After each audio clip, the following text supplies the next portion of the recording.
In everything that lives, if one looks searchingly, is limned the shadow line of an idea.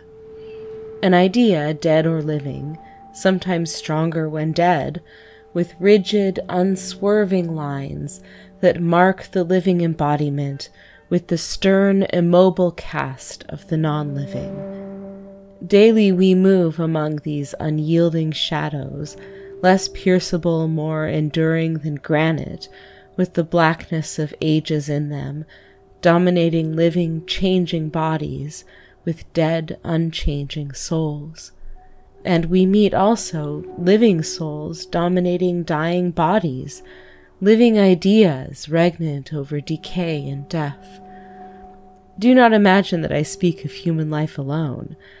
The stamp of persistent or of shifting will is visible in the grass blade rooted in its clod of earth, as in the gossamer web of being that floats and swims far above our heads in the free world of air.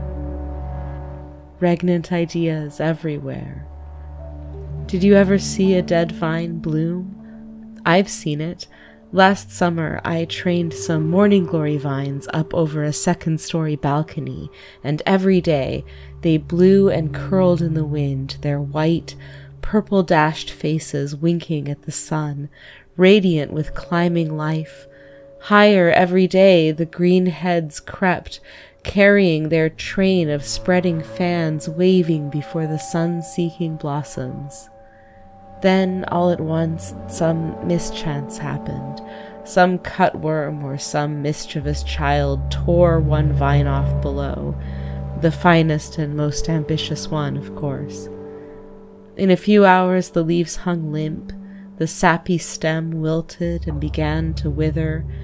In a day it was dead, all but the top, which still clung longingly to its support, with bright head lifted. I mourned a little for the buds that could never open now, and pitied that proud vine whose work in the world was lost.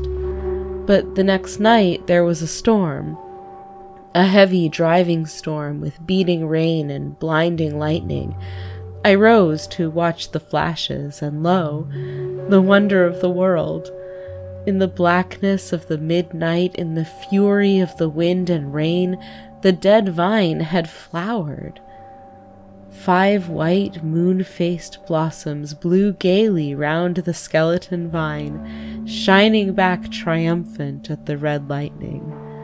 I gazed at them in dumb wonder.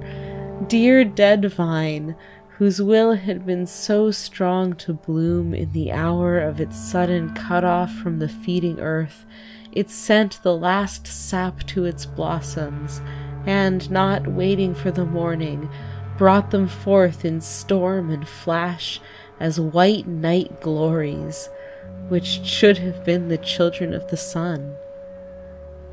In the daylight we all came to look at the wonder, marveling much, saying, "Surely these must be the last," but every day for 3 days the dead vine bloomed, and even a week after, when every leaf was dry and brown and so thin you could see through it, one last bud, dwarfed, weak, a very baby of a blossom, but still white and delicate, with 5 purple flecks like those on the live vine beside it, opened and waved at the stars and waited for the early sun.